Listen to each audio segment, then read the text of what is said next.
oración de ustedes. ¿Cómo está tu vida de oración? Nosotros, yo creo que hablamos poco de oración, pese a que la Biblia hable mucho de oración. De hecho, tenemos un libro con 150 oraciones. Jesucristo oró mucho, en privado, públicamente, poniendo la barra bien alta ahí para nosotros. Pero a veces nosotros nos conformamos con generalizaciones en cuanto a la oración. Como que, bueno, lo típico, orar es conversar con Dios. Es mucho más que eso. Es mucho más serio, mucho más profundo. No podemos quedar solamente con eso. ¿Qué es oración y cómo está nuestra vida de oración? ¿Cuál debe ser el lugar de la oración en nuestras vidas? Y más, ¿cuál es el tamaño de nuestra fe en el real impacto que tiene la oración? Creo yo que la oración funciona. Vamos a meditar en un texto que está en Santiago, capítulo 5, de los versículos 13 a 18. Y Santiago es bien directo. Mira lo que dice Santiago. Vamos a leer todos juntos ese texto que está aquí proyectado. Vamos a leer en una sola voz del 13 al 18. Dice: ¿está afligido alguno entre ustedes? Que ore. ¿Está alguno de buen ánimo? Que cante alabanzas. ¿Está enfermo alguno de ustedes? Haga llamar a los líderes de la iglesia para que oren por él y lo unjan con aceite en el nombre del Señor. La oración de fe sanará al enfermo y el Señor lo levantará. Y si ha cometido pecados, sus pecados por eso, confiésense unos a otros sus pecados. Oren unos por otros para que sean sanados. La oración del justo es poderosa y eficaz. Elías era un hombre con debilidades como las nuestras. Con fervor oró que no lloviera, y no llovió sobre la tierra durante 3 años y medio. Volvió a orar, y el cielo dio su lluvia, y la tierra produjo sus frutos. Santiago es bien práctico y bien directo. ¿Está pasando un mal rato? Ora. Punto. Él no entra así como que en la teoría de la cosa. Porque el libro de Santiago, la epístola de Santiago, es una especie de proverbios del Nuevo Testamento. Es prácticamente un libro de sabiduría. Y él, con una mentalidad judía, como un rabino judío, enseñando sabiduría en el primer siglo, lo hace de forma hermosa. Y en esa, ¿cómo puedo decir?, asertividad de Santiago, él pone las cosas muy en claro específicamente en cuanto a la oración. Y nos ayuda a entender cuál debe ser el lugar de la oración en nuestras vidas, el espacio que debe tener la oración en nuestras vidas, pero por sobre todo nos ayuda a entender la importancia de reconocer el poder que la oración tiene. Porque yo creo que en gran medida la fragilidad de nuestra vida de oración pasa por el hecho de que no tengamos tanta fe de que eso de hecho funciona como la Biblia dice que funciona. Porque de ser así, quizás oraríamos más. Por lo tanto, pensemos cómo Santiago entonces nos enseña aquí la importancia y el poder de la oración. Y Santiago, como es común en esos textos, en esas epístolas del Nuevo Testamento, es muy directo, pero siempre nos trae ahí temas complejos. Y ustedes han visto en el texto y seguramente se van a preguntar, y eso y el otro, y cómo funciona. Vamos a conversar un poco sobre cómo funciona la oración en la vida diaria y cuál debe ser la razón por la que debamos poner dedicación e importancia a la oración. Primeramente, lo que vemos ahí es lo que Santiago destaca en cuanto a la necesidad de la oración. Tenemos que orar. Y él va a poner más bien en qué momentos debemos orar. Prácticamente en todos, pero él lo pone de una forma muy interesante. Primeramente dice, debemos nosotros orar cuando estamos sufriendo. Parece obvio, es lo que normalmente hacemos, pero a veces es lo último que hacemos cuando estamos sufriendo. Y él pone, bueno, estás afligido, que ore. Aquí esa expresión que Pablo utiliza, que Santiago utiliza, sirve para cualquier tipo de sufrimiento, cualquier tipo de angustia en el corazón, cualquier tipo de dolor. Y fíjense que la reacción al sufrimiento debe ser naturalmente el clamor a Dios, en contraste con la murmuración.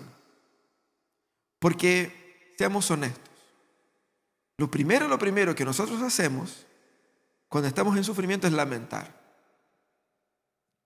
Pucha, mi jefe, pucha, mi marido, mi esposa, mis hijos.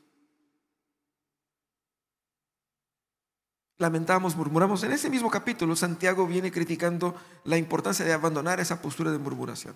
Y Santiago nos pone en tierra derecha y dice, mira, si tienes un problema, si estás angustiado, presente su angustia a Dios. Parece obvio, pero no es tan obvio así, porque es exactamente las obviedades que nosotros fracasamos.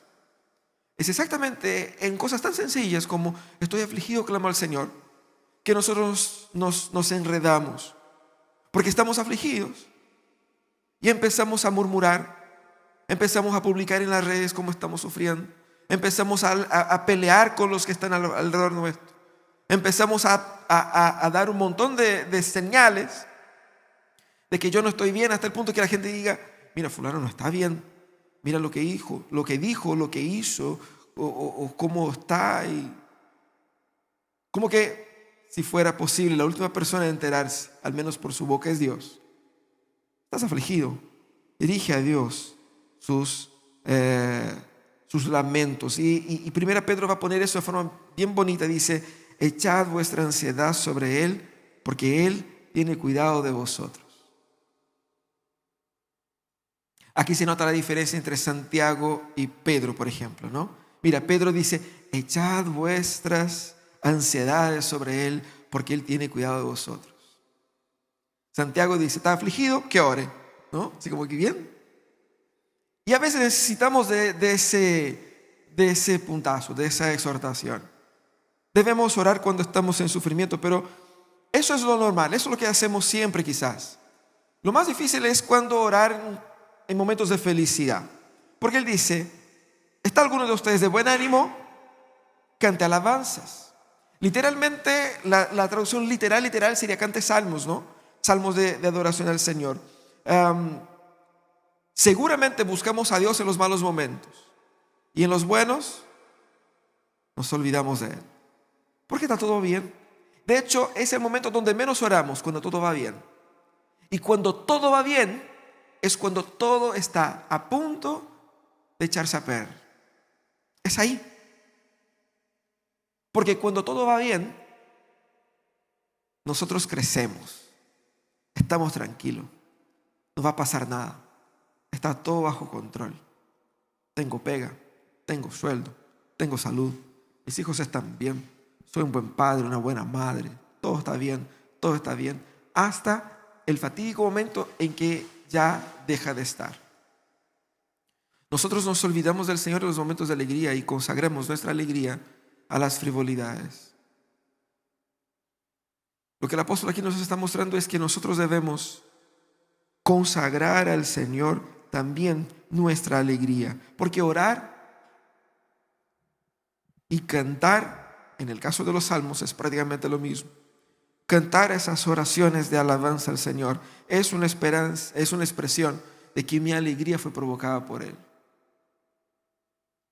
Y si mi alegría es justa, ella fue provocada por Dios. Si no es justa, tengo que arrepentirme de ella, porque estoy contento con algo que Dios reprueba. Entonces, el orar o la alabar al Señor en los momentos de alegría apunta a eso, ¿no?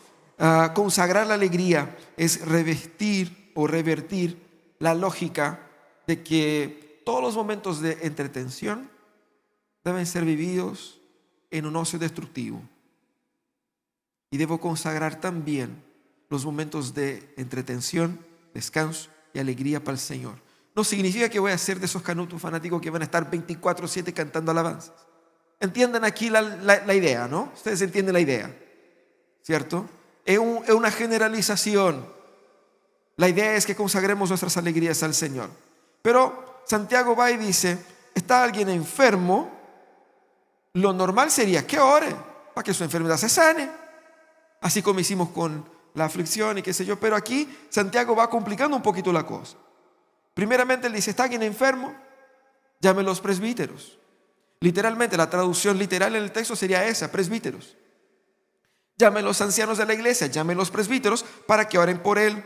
Y la primera pregunta que nos hacemos es, ¿por qué los presbíteros? Aquí es donde Santiago va a introducir a la práctica de la oración y a la necesidad de la oración, la relación de la oración de intercesión para la vitalidad del cuerpo de la iglesia. Aquí el valor de la intercesión de la comunidad sirviendo en nuestras luchas. ¿Y por qué los presbíteros? Porque los presbíteros son los rebaños, los pastores del rebaño, los responsables de llevar a la congregación consuelo, cuidado y oración. Y de hecho, es tan literal que está en los estatutos de la Iglesia Presbiteriana de Chile, como parte de los deberes de los presbíteros, inspirado en textos como estos. Esa es la tarea que Dios nos confirió.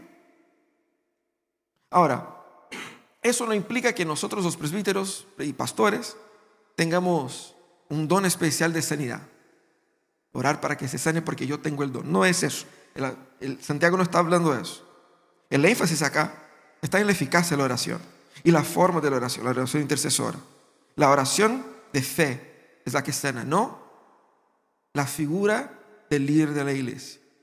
Ese es el punto. Entonces el poder no está en el presbítero en sí, sino que en la oración de fe, o más bien en el Señor.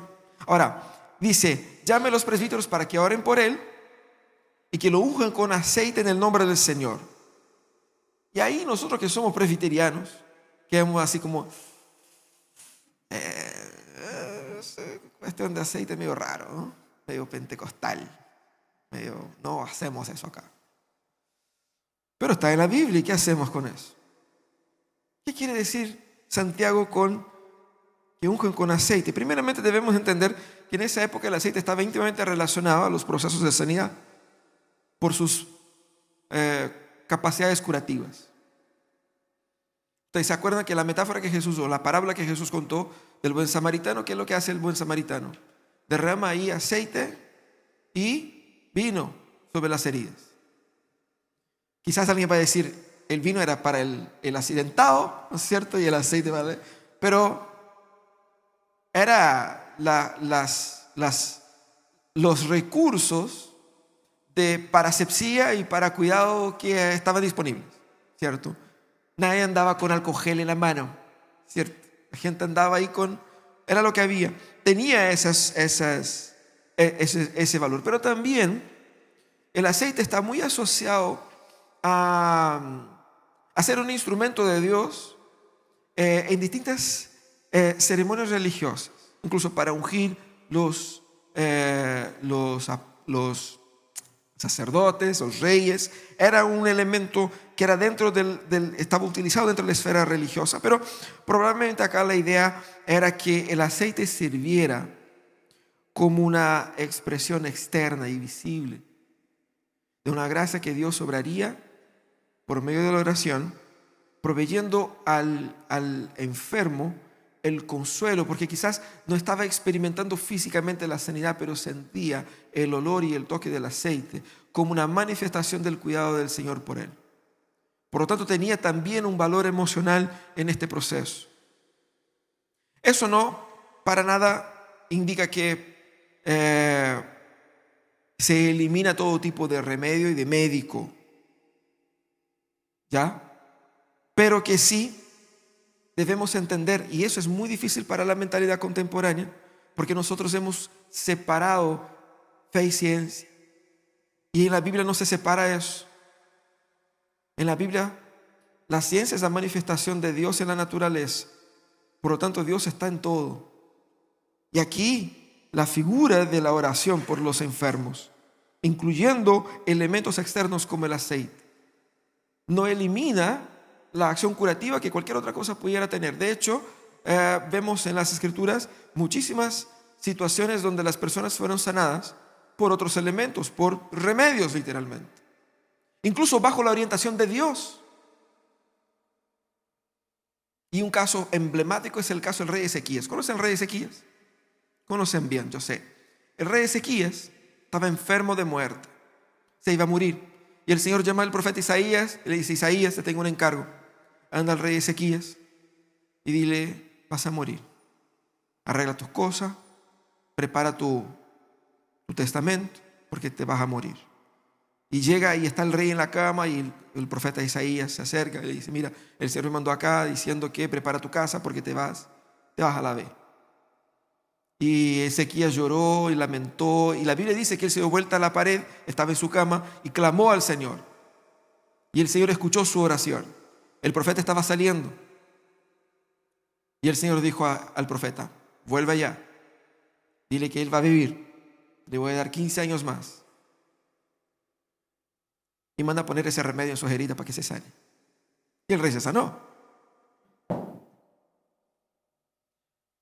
Por lo tanto, estamos hablando de que el Señor interviene por distintos medios, especialmente por medio de su comunidad, por medio de la iglesia. Pero la pregunta es: ¿la oración sanará al enfermo siempre?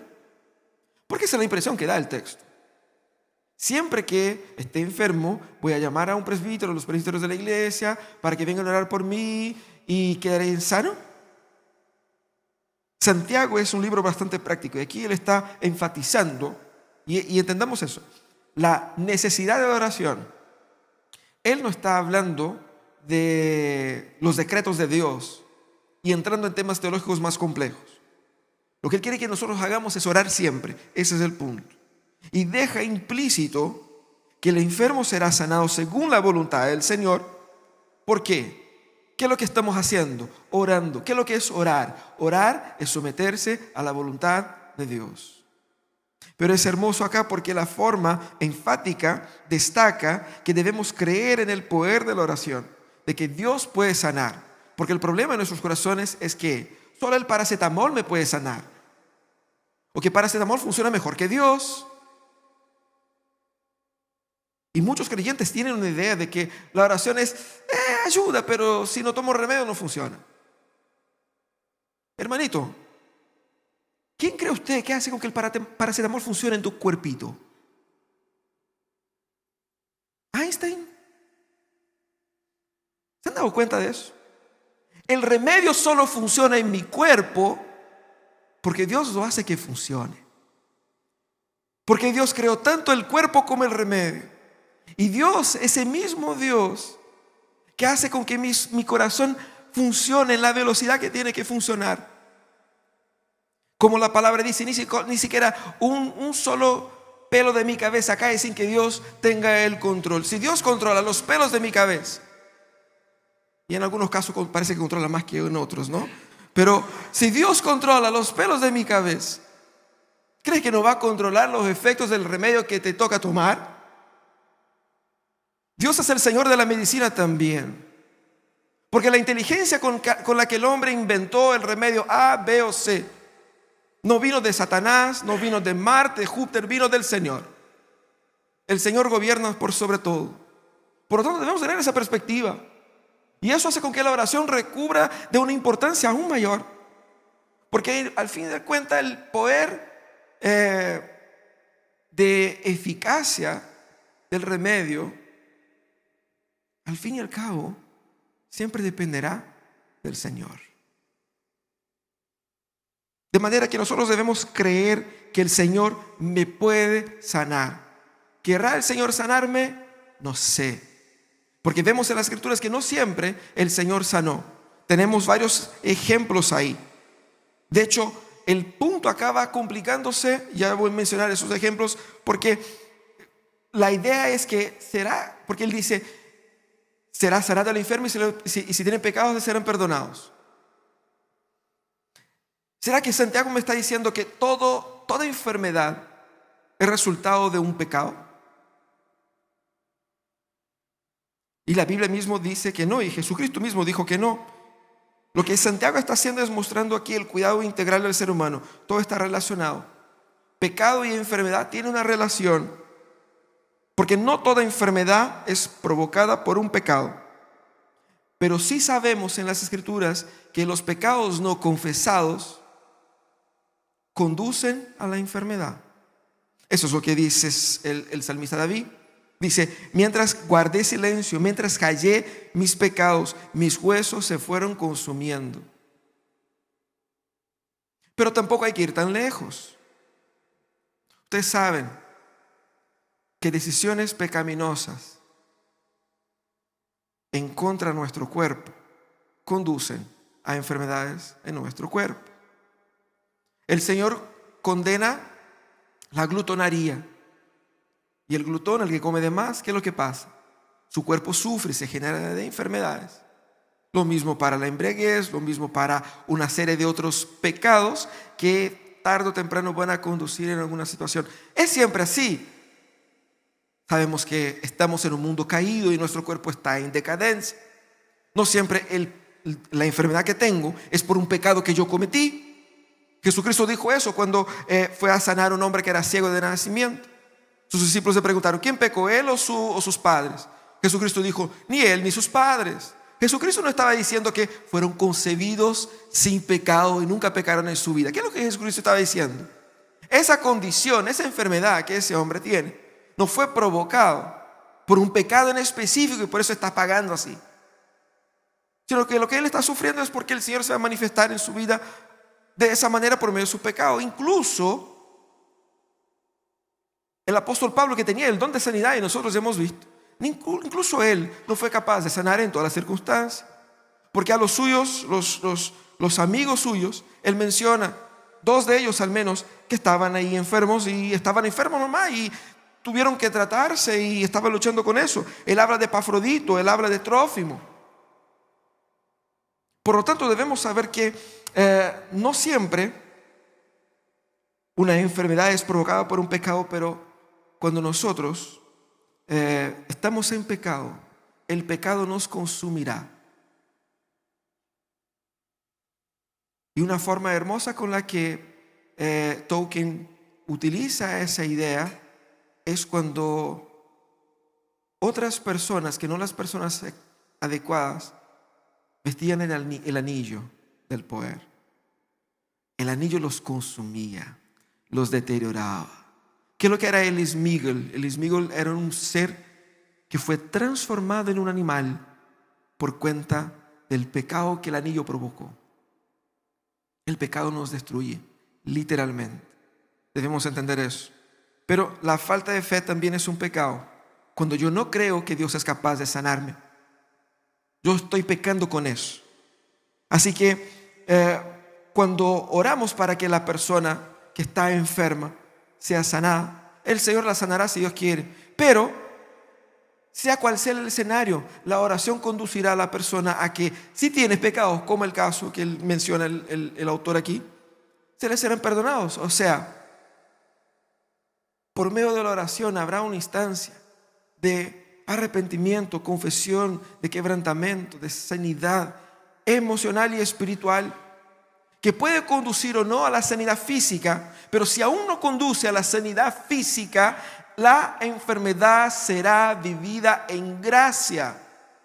Así como Pablo tuvo que sufrir cuando el Señor dijo: mi gracia te es suficiente.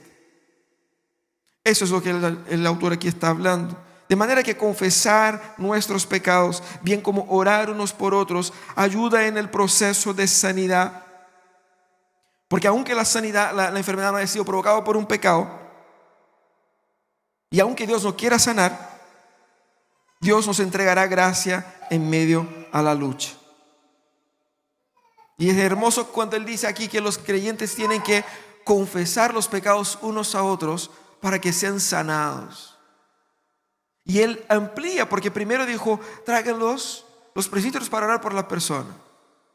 Pero dice: también la comunidad como un todo, por medio de la práctica del discipulado comunitario, cuando oran unos por otros, cuando cargan las cargas unos de otros, cuando luchan la lucha unos con otros, la comunidad entrega sanidad espiritual, sanidad emocional, sanidad física también. debemos nosotros ser instrumentos de esa sanidad. Por lo tanto, debemos orar. La necesidad de la oración es evidente. Y debemos orar cuando estamos bien, cuando estamos mal, cuando estamos enfermos. Orar unos por otros para que Dios, por medio de la oración, traiga sanidad a nuestras vidas. Pero el autor aquí también va a poner énfasis en el poder de la oración. ¿Por qué debemos orar? Y obviamente el punto aquí es porque la oración es eficaz, ¿cierto? ¿Cómo él destaca la oración? De forma bien directa también. Dice, porque la oración del justo puede lograr mucho. La oración eficaz del justo puede lograr mucho. Me gusta la traducción más tradicional que dice que mucho puede en su eficacia la súplica del justo. Y ahí usted va a decir, bueno, pero ¿quién es justo? Justo aquí se refiere a todos aquellos creyentes cuyos pecados hayan sido perdonados y que ahora con fe, esos son los justos, los creyentes. Por lo tanto, cuando el creyente ora, creyendo que el Señor es quien dijo ser, capaz de hacer lo que dijo que puede hacer, y cuando yo oro con el corazón abierto, arrepentido, entregado, esa oración es eficaz. Pero lo hermoso del texto es que dice que es eficaz en lo mucho, pero no en todo. Porque nos encantaría una palabrita mágica, ¿cierto? Así como que voy a orar y va a suceder, voy a orar y va a suceder, voy a orar. No, no es así que funciona. Puede mucho, pero no puede todo. De manera que nosotros entendemos que la eficacia de la oración está en la capacidad de aquel que nos escucha de atenderla. Y lo más hermoso de todo eso es que es eficaz y es accesible a todos. En ciertos contextos religiosos la gente tiene que ir a donde está el hombre santo para que él ore por esa persona, y si él orar, esa persona será sanada. Así como que hay una limitación en la manifestación de la gracia de Dios. Lo que dice el texto es que no es así, es accesible a todos. La eficacia de la oración no es un privilegio exclusivo de aquellos que son santos, inalcanzables, intocables, que están allá arriba cerca de Dios. Por lo tanto, todos nosotros podemos disfrutar de ese poder. La pregunta es, ¿por qué no lo hacemos? Está disponible, es gratuito. ¿Sabe por qué no hacemos? ¿Por qué no creemos que sea eficaz? No creemos que funcione. Porque de creer que funcionara, oraríamos todo el rato. Oraríamos por cualquier cosa. Oraríamos mucho más. También porque nosotros creemos que con nuestras capacidades podemos hacer. O sea, yo oro a Dios por cosas difíciles, cosas que yo no puedo hacer. Lo que yo puedo hacer, está todo bajo control, yo puedo hacer. Aquí, Señor, tranquilito allá, quédate ahí en el cielo, yo aquí me la arreglo. Como si yo pudiera hacer algo. Es una ilusión. Es accesible a todos, porque debe ser una práctica de todos. Dios nos puso accesible a todos para que sea desperdiciado. Y más debemos entender oración no como un deber, que muchas veces lo ponemos así. Ponemos nuestra vida de devoción como un deber, como una obligación, como una exigencia. Hermanos, es un privilegio. Porque yo solo puedo cerrar mis ojos y clamar a Dios y que Él me escuche, porque en la cruz Cristo dio su sangre. Porque la comunicación se da por medio de un intermediador, y el intermediador tuvo que morir y resucitar en el proceso para que yo pueda hablar con el Señor. Dios no me escucha porque yo soy lindo, maravilloso. Dios me escucha porque Jesucristo dice, escúchala. Porque el Espíritu Santo intercede por nosotros. Mire el favor que Dios nos concede en medio de la oración. Por lo tanto, es necesario fe para que esa oración sea eficaz. Y Santiago pone eso, diciendo, en el capítulo 1 dice, el que pida, pida con fe, sin dudar, porque el que pide dudando no va a recibir nada del Señor. Él lo pone así como tajantemente. No cree usted que va a recibir nada del Señor si usted tiene dudas mientras pida al Señor. Pida y pida con fe. Aquí él estaba hablando de la sabiduría, pero se aplica a todo. Pero ahí él va a terminar con un ejemplo. Un ejemplo que debiera despertar en nosotros un convencimiento final. Así como que, no, sí, ahora sí está un ejemplo concreto. Y ese es el ejemplo de Elías. Y si usted conoce la historia de Elías, seguramente usted va a decir, Elías es un ejemplo así como... Es como si dijera, todos podemos jugar la pelota. Mira a Ronaldinho, mira lo fácil que lo hace. Mira cómo patea Messi, puedes patear así también. Tiene 2 piernas, ¿sí o no? Es como, ¿qué el ejemplo como que no calza? Al parecer, el ejemplo que él da de Elías queda un poco en ese punto, así como que, ya, pero Elías era un hombre de Dios. De hecho, para el imaginario judío, Elías estaba así como en el top 3. Moisés, Elías, Jesús.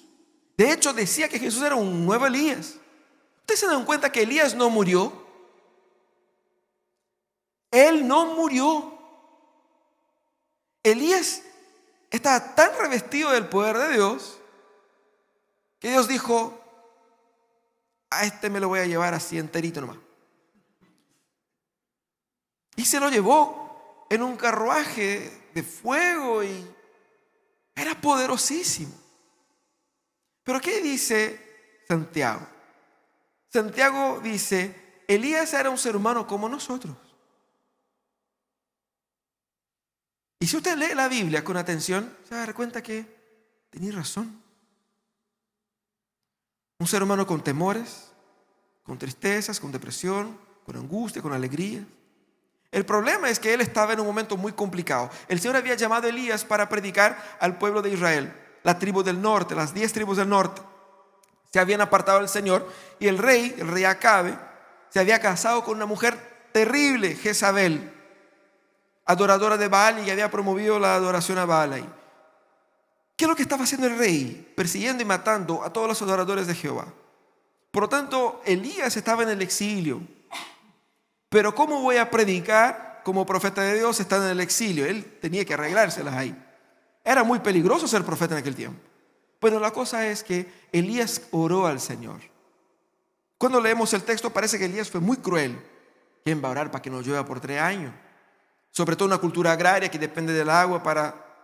El problema estaba en que el pueblo de Israel se había apartado del Señor y estaba adorando a otros dioses mientras gozaba de prosperidad económica.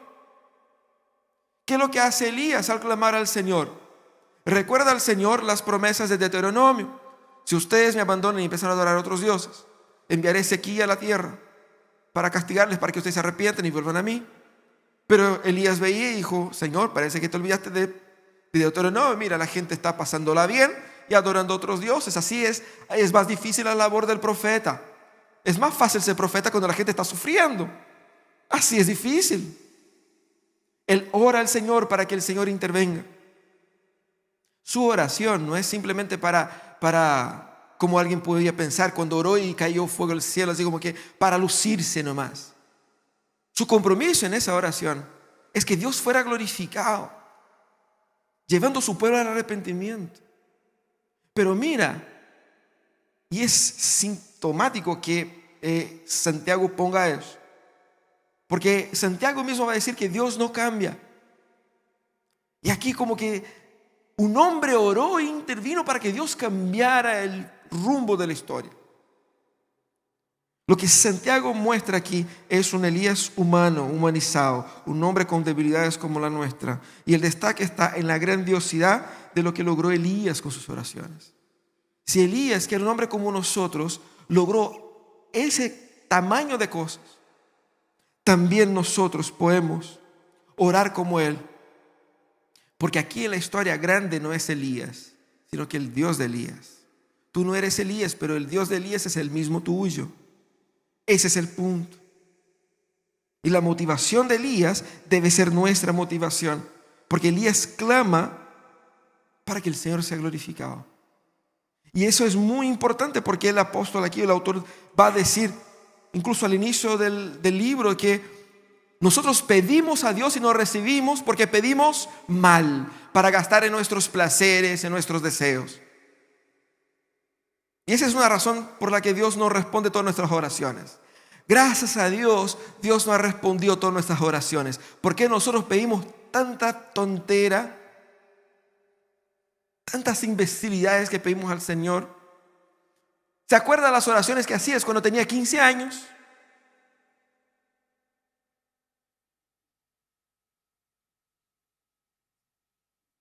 ¿Cuántas tonteras queríamos? ¿Cuántas veces, Señor, ayúdame a pasar en ese examen para entrar en esa carrera? Es mi sueño esa carrera, hoy día la odias. Gracias, Señor, porque no escuchaste mi oración y me guiaste para donde tengo que ir. Debemos recordar, hermanos, que las puertas que se abren son iguales a las que se cierran, con abiertas o cerradas por Dios. Por lo tanto, cuando oramos al Señor, no es que vamos a controlar a Dios y dictar a Dios lo que Él me tiene que dar, sino que orar es poner nuestro corazón delante del Señor para que el Señor intervenga en mí. Pero lo que quiere el Señor de mí es que yo clame a Él. Y Él dijo en su palabra: clame a mí y yo te oiré. ¿Qué privilegio tenemos? Y eso es lo que el autor dice: debemos orar como Elías oró. Ahora, ¿cómo está tu vida de oración? ¿Cómo está tu vida de oración? ¿Qué dice ella sobre Dios? Tu vida de oración demuestra dependencia de Dios, confianza en Dios, fe en Dios. Es muy famosa el ejemplo de una iglesia que estaba por mucho tiempo orando por lluvia porque estaban viviendo una sequía tremenda. Y la iglesia estaba clamando al Señor y programaron reuniones de oración específicas para orar por la lluvia. Y mientras salía de la casa, una familia salía y el hijo chico estaba saliendo junto con ellos y va y se lleva un paraguas. Y la gente dice: ¿para qué está llevando el paraguas? Pero no estamos pidiendo lluvia al Señor. Mira cómo somos incrédulos. Debemos confiar que el que nos escucha es poderoso. Debemos saber que el que nos escucha sabe más que nosotros para dar lo que realmente importa. Y si no recibimos del Señor lo que queremos, seguramente recibiremos lo que necesitamos y Él nos cuidará. ¿Cómo está su vida de oración por otros? Su vida de intercesión. Nosotros nos reunimos los miércoles y jueves para orar, los hombres, las mujeres, unos por otros. Qué importante es eso. A veces uno no va porque no sé, tengo mucha cosa y se me enredé y como que me da lata conectarme y todo eso. Como que si fuera solamente para que yo pudiera recibir. Pero voy no solamente para recibir, voy para dar. Voy para orar por alguien que no soy yo. Para empatizar con alguien que es mi hermano. Tengo que estar ahí para él. Tengo que cuidarle. Pero por fin, ¿cómo la vida de oración tuya te ha ayudado a vencer el pecado?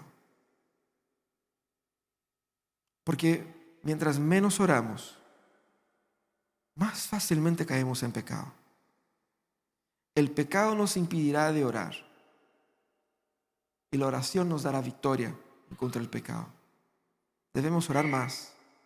Si la batalla está difícil, ore más. Si has vencido la batalla, cante más. Si estás enfermo, clame al Señor. Busca a los líderes de la iglesia. Busca a los hermanos para que oremos por ti, para que luchemos juntos. Pero por sobre todo entienda que el Señor obrará por medio de la oración de su pueblo, porque Él nos escucha, Él nos ama. Vamos a orar. Señor amado.